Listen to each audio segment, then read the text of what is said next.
Deixa o teu canto seguro no escuro. Salta fora, tu és algo especial. Deus te ama tal como tu és. Queridos amigos e amados irmãos em Cristo, a paz do Senhor esteja connosco. Nesta semana, enquanto lia uma revista cristã, chamou-me a atenção a história marcante de uma senhora cristã.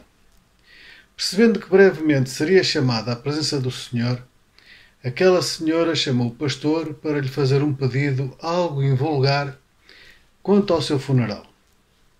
Ela pediu para que fosse sepultada a segurar uma colher de sobremesa. Logicamente, o pastor estranhou o pedido e perguntou o porquê. Então ela explicou que em criança raramente havia sobremesa na sua casa. E uma das maiores alegrias que ela tinha era quando a sua mãe dizia: "Peguem as vossas colheres, hoje temos sobremesa." Assim ela sabia que depois daquela refeição tão boa, o melhor ainda estava para vir.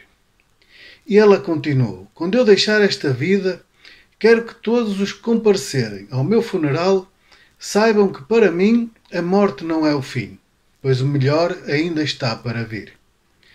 Atualmente vivemos em tempos tão difíceis. Sentimos-nos inseguros, em casa e até mesmo fora dela. E os que nos governam decepcionam-nos ou são claramente iníquos. Como Paulo expressa em 2 Coríntios capítulo 7, verso 5, somos afligidos por conflitos externos e temores internos. E uma vida assim pode gerar duas reações igualmente nocivas.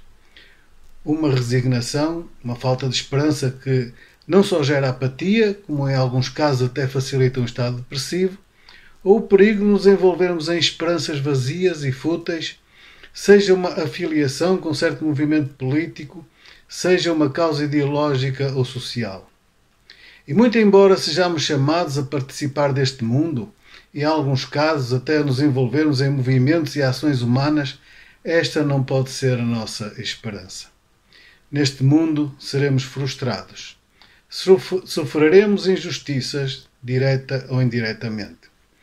Veremos decisões tomadas por governantes com intenções impuras e veremos a perversidade expressa das mais variadas maneiras. Como crentes em Jesus, fomos comissionados não para mudar o mundo, pois isso está fora do nosso alcance, mas para proclamar que conhecemos aquele que pode mudar vidas, o nosso Senhor Jesus Cristo. É claro que a nossa proclamação deve manifestar de forma concreta e devemos sim participar de qualquer ação ou movimento que manifeste a justiça do nosso Deus. Mas a nossa esperança não deve estar nessas ações ou movimentos. Devemos lutar pelo bem, pela justiça. Devemos manifestar o nosso compromisso com a paz e com o amor, conforme Deus o define. Mas o nosso compromisso mais profundo é com o nosso Senhor Jesus. Qualquer ação que este mundo, que não considere Jesus como foco central, é apenas um paliativo, apenas um curativo para uma doença que, em última análise, é fatal. Jesus deixa isso bem claro no seu manifesto aqui na Terra. Ele poderia ter inaugurado o melhor sistema de saúde da história do planeta e com um índice de 100% de cura.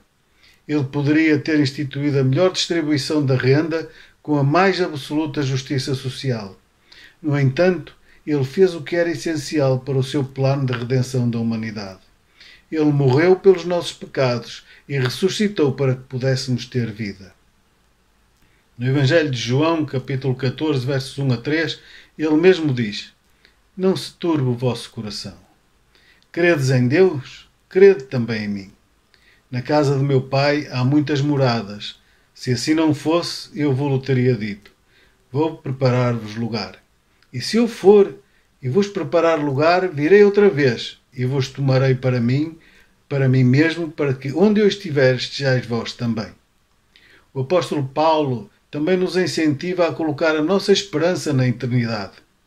Mesmo sendo cidadão do mais poderoso império da época e tendo tanto credibilidade como formação para se envolver nos múltiplos problemas da época, ele investiu e dedicou a sua vida a um propósito eterno.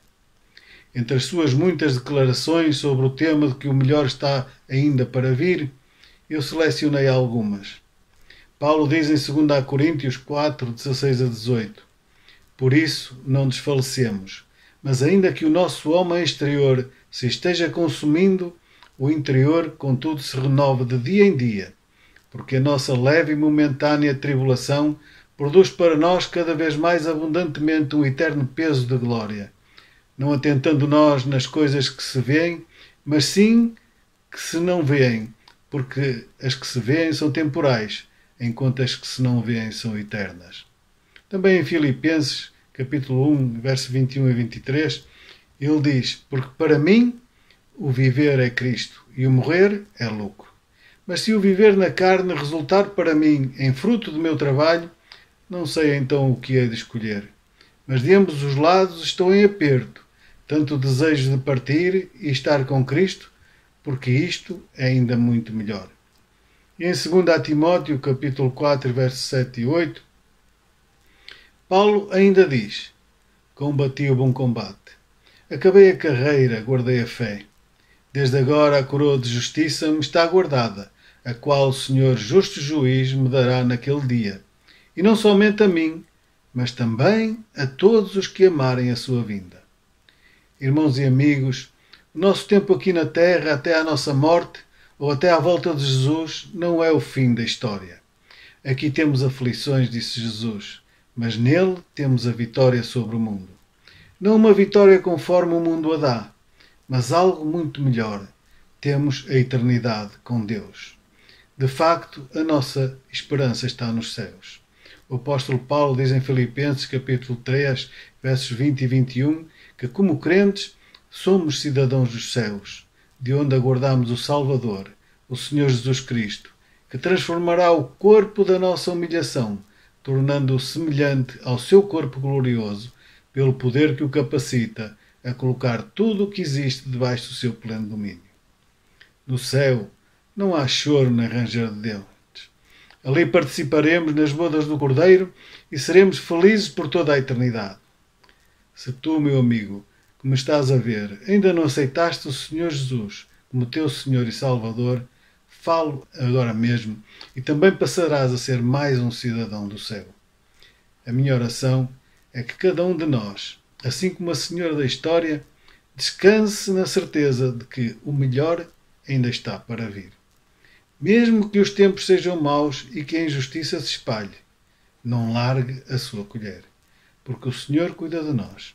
Que o Senhor nos abençoe.